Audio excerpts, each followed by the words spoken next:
যাচ্ছেন, কিন্তু আজকের সেই কাবা শরীফ আমাদের সম্মুখে।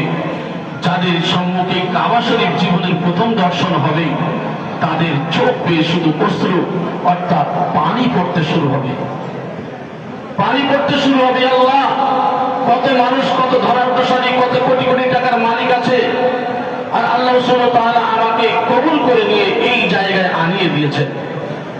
এই যে সবসময় নিজেকে ভীত সন্ত্রস্ত রাখা, আল্লাহর দরবারে সবসময় নিজেকে নমনীত রাখা। আপনি যখন কাবা শরীফে, বাইতুল্লাহ শরীফে গেলেন তওয়াফের জন্য, এই তওয়াফের উদ্দেশ্যে যখন গেলেন, আপনার কদমে কদমে সওয়াব, কদমে কদমে সওয়াব।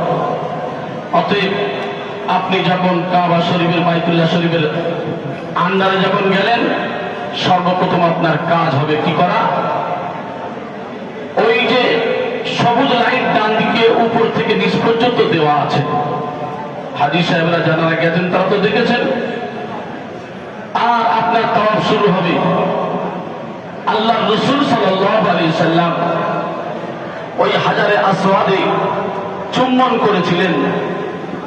কামেল মুর্শিদ বারবার সুফি মওজুদা মাস্টার সাহেবউদ্দিন হোসেন হুজুর কিবলা দামাত বারাকাতুহু মাদ্দাজুল আলিয়া, তিনি এই মাসকাবারি মজলিসে, প্রত্যেক মাসকাবারি মজলিসে এই কথাই বলে থাকেন যে হাজারে আসওয়াদ চুম্বন করা নিয়ে বারবার বয়ান করেন।